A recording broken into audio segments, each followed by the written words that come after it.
'Di ba? Lumutang yung chismis. Sabi nila chismis lang yun eh. Lumutang yung chismis na wala daw election sa 2028. Narinig nyo na yun. No, kung di nyo pa narinig, yan na po ang matinding balita ngayon. Pero sinagot ni Bongbong Marcos, pabor siya na wala ng election sa 2028. Ito ang kanyang sinabi. Pakinggan po natin ha. Pabor po, ayaw na ni Bongbong Marcos ng election sa 2028. Oo, sinabi niya yan. Ito po.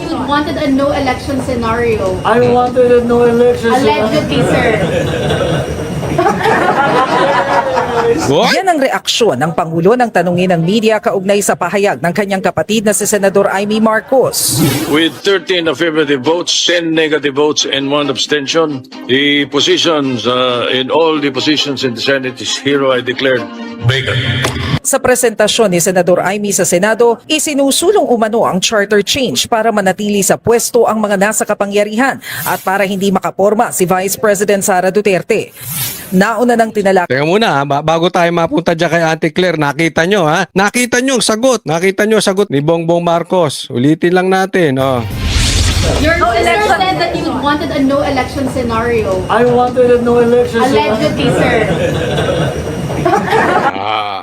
Maliwanag ha, maliwanag pa sa sikat ng araw. Ayaw mo ng election sa 2028. Ano sagot ni Bongbong Marcos? Alam niyo ibig sabihin nun? Gusto niya. Kasi tanda mo, tinanong siya noon, adik ka, di ba? Bakit ayaw mo magpa-drug test? Tawa-tawa siya. Why should I? Ganyan si Bongbong Marcos. Di ba kahit naman si Sandro, pagka hindi tawa-tawa, tawa-tawa. Pero, ang totoo, kayo natanungin ko, adik ba si Bongbong Marcos? Sige na, dito baka magkaiba-iba tayo. Pero kung sa tingin ninyo adik si Bongbong Marcos, parehas na parehas yung sagot niya patungkol sa drug test. Hindi nyo nakita? Yun lang, tinawan-tawanan niya. Eto, siguro nasabihan siya ni Lisa, tatanungin ka ng media ha, about sa no election. Huwag ka na namang tatawa-tawa. Mahahalata. Di ba ganun? Ganun lang siya. Why should I? Eto naman, instead na tumawa, bakit? Bobo eh.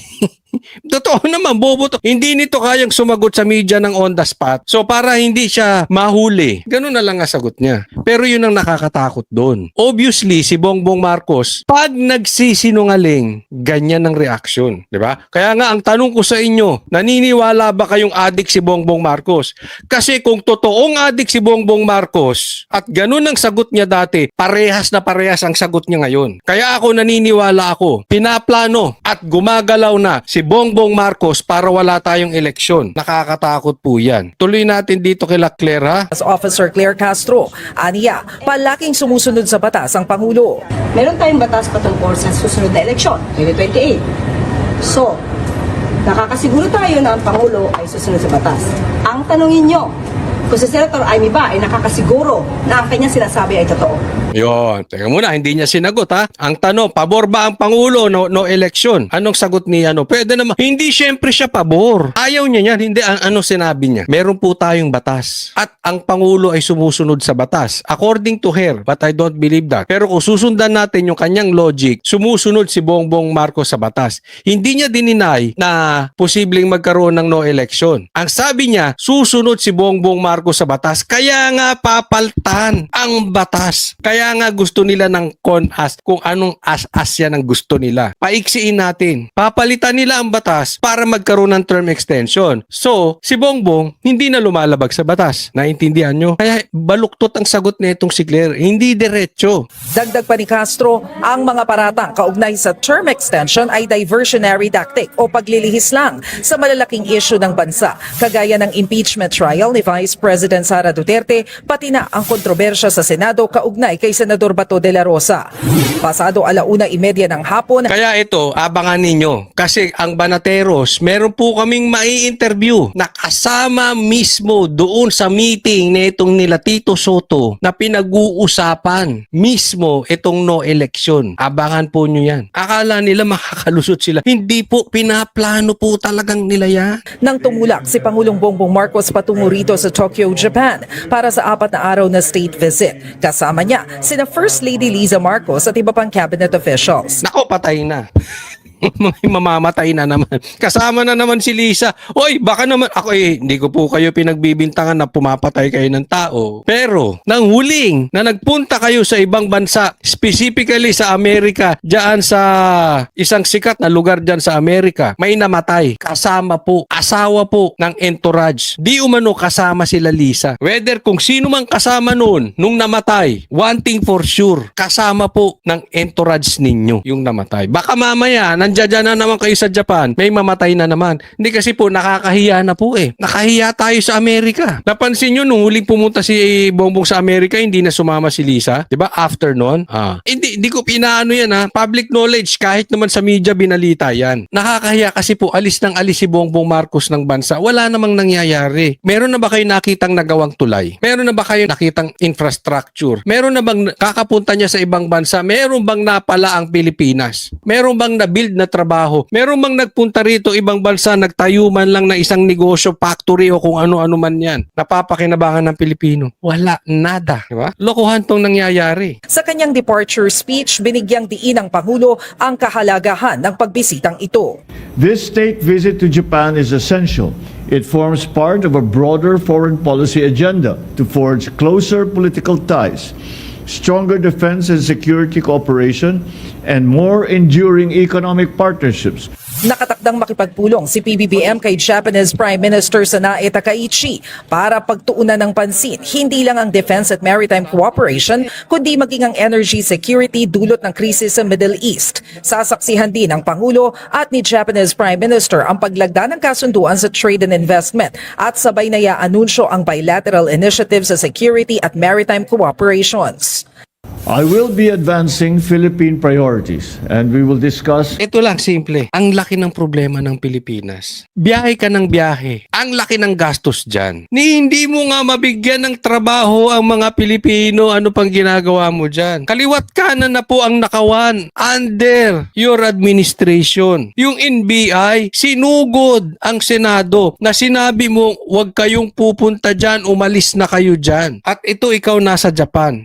Anak ka talaga ni Marcos. Ibang klase talaga ibang klase talaga tong mama na ito. Alam mo, dati itinatago pa yung katangahan. Dati itinatago pa yung kanilang kakulangan. Ngayon talaga wala na. Lantaran na, kakapal ng mukha ng ating mga politiko. 'Di ba? Lumutang yung chismis. Sabi nila chismis lang yun eh. Lumutang yung chismis na wala daw election sa 2028. Narinig nyo na yun. Kung hindi nyo pa narinig, yan na po ang matinding balita ngayon. Pero sinagot ni Bongbong Marcos, pabor siya na wala ng election sa 2028. Ito ang kanyang sinabi. Pakinggan po natin ha. Pabor po, ayaw na ni Bongbong Marcos ng election sa 2028. Oo, sinabi niya yan. Ito po. You wanted a no election scenario. I wanted a no election. Allegedly, sir. What? Yan ang reaksyon ng Pangulo ng tanungin ng media kaugnay sa pahayag ng kanyang kapatid na si Senador Amy Marcos. With 13 affirmative votes, 10 negative votes, and 1 abstention, the positions in all the positions in the Senate is hereby declared vacant. Sa presentasyon ni Senador Amy sa Senado, isinusulong umano ang charter change para manatili sa pwesto ang mga nasa kapangyarihan at para hindi makaporma si Vice President Sara Duterte. Nauna ng tinalak. Teka muna, bago tayo mapunta dyan kay Ate Claire, nakita nyo ha? Nakita nyo ang sagot. Nakita nyo ang sagot ni Bongbong Marcos. Ulitin lang natin. Your sister said that you wanted a no election scenario. I wanted a no election. Allegedly, sir. Maliwanag ha, maliwanag pa sa sikat ng araw. Ayaw mo ng election sa 2028. Ano sagot ni Bongbong Marcos? Alam niyo ibig sabihin nun? Gusto niya. Kasi tanda mo, tinanong siya noon, adik ka di ba? Bakit ayaw mo magpa-drug test? Tawa-tawa siya. Why should I? Ganyan si Bongbong Marcos. Di ba kahit naman si Sandro, pagka hindi tawa-tawa, tawa-tawa. Pero, ang totoo, kayo natanungin ko, adik ba si Bongbong Marcos? Sige na, dito baka magkaiba-iba tayo. Pero kung sa tingin ninyo adik si Bongbong Marcos, parehas na parehas yung sagot niya patungkol sa drug test. Hindi nyo nakita? Yun lang, tinawan-tawanan niya. Eto, siguro, nasabihan siya ni Lisa, tatanungin ka ng media ha, about sa no election. Huwag ka na namang tatawa-tawa. Mahahalata. Di ba ganun? Ganun lang siya. Why should I? Ito naman, instead na tumawa, bakit? Bobo eh. Totoo naman, bobo to. Hindi nito kayang sumagot sa media ng on the spot. So para hindi siya mahuli, ganun na lang ang sagot niya. Pero yun ang nakakatakot doon. Obviously, si Bongbong Marcos, pag nagsisinungaling, ganyan ang reaction. Diba? Kaya nga, ang tanong ko sa inyo, naniniwala ba kayong adik si Bongbong Marcos? Kasi kung totoong adik si Bongbong Marcos, at ganun ang sagot niya dati, parehas na parehas ang sagot niya ngayon. Kaya ako naniniwala ako, pinaplano at gumagalaw na si Bongbong Marcos para wala tayong eleksyon. Nakakatakot po yan. Tuloy natin dito kay La Clara. As Officer Claire Castro, aniya, palaking sumusunod sa batas ang Pangulo. Meron tayong batas patungkol sa susunod na eleksyon, 2028. So, nakakasiguro tayo na ang Pangulo ay susunod sa batas. Ang tanongin nyo, kung si Senator Amy ba ay nakakasiguro na ang kanyang sinasabi ay totoo.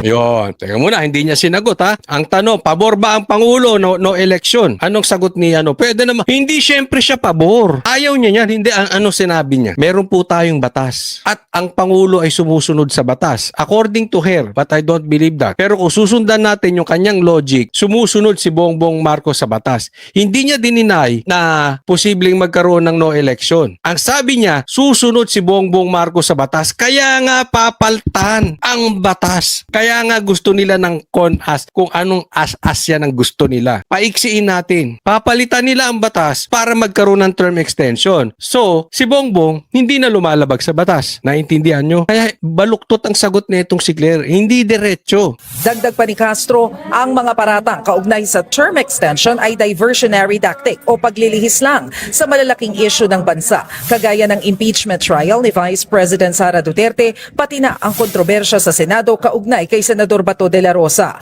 Pasado 1:30 ng hapon, Kaya ito, abangan ninyo. Kasi ang Banateros, meron po kaming mai-interview na kasama mismo doon sa meeting na itong nila Tito Soto na pinag-uusapan mismo itong no election. Abangan po nyo yan. Akala nila makakalusot sila. Hindi po, pinaplano po talagang nila yan. nang tumulak si Pangulong Bongbong Marcos patungo rito sa Tokyo, Japan para sa 4 na araw na state visit. Kasama niya sina First Lady Liza Marcos at iba pang cabinet officials. Nako, patay na.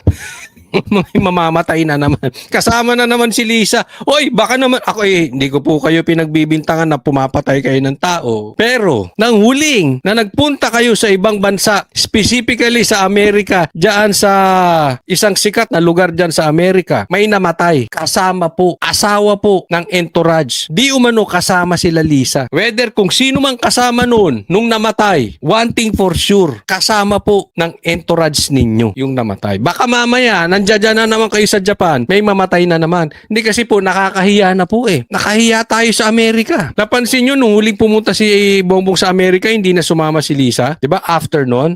Hindi ko pinaano yan ha. Public knowledge, kahit naman sa media binalita yan. Nakakahiya kasi po, alis si Bongbong Marcos ng bansa. Wala namang nangyayari. Meron na ba kayo nakitang nagawang tulay? Meron na ba kayo nakitang infrastructure? Meron na bang kakapunta niya sa ibang bansa? Meron bang napala ang Pilipinas? Meron bang na-build na trabaho? Meron bang nagpunta rito ibang bansa, nagtayo man lang na isang negosyo, factory o kung ano-ano man yan? Napapakinabangan ng Pilipino. Wala, nada. Diba? Lokohan tong nangyayari. Sa kanyang departure speech, binigyang diin ng Pangulo ang kahalagahan ng pagbisitang ito. This state visit to Japan is essential. It forms part of a broader foreign policy agenda to forge closer political ties, stronger defense and security cooperation, and more enduring economic partnerships. Nakatakdang makipagpulong si PBBM kay Japanese Prime Minister Sanae Takaichi para pagtuunan ng pansin hindi lang ang defense at maritime cooperation kundi maging ang energy security dulot ng krisis sa Middle East. Sasaksihan din ng Pangulo at ni Japanese Prime Minister ang paglagda ng kasunduan sa trade and investment at sabay na i-anunsyo ang bilateral initiatives sa security at maritime cooperations. I will be advancing Philippine priorities and we will discuss Ito lang, simple. Ang laki ng problema ng Pilipinas. Biyahe ka ng biyahe. Ang laki ng gastos dyan. Hindi mo nga mabigyan ng trabaho ang mga Pilipino. Ano pang ginagawa mo dyan? Kaliwat kanan na po ang nakawan under your administration. Yung NBI, sinugod ang Senado na sinabi mo, huwag kayong pupunta dyan, umalis na kayo dyan. At ito, ikaw nasa Japan. Anak ka talaga ni Marcos.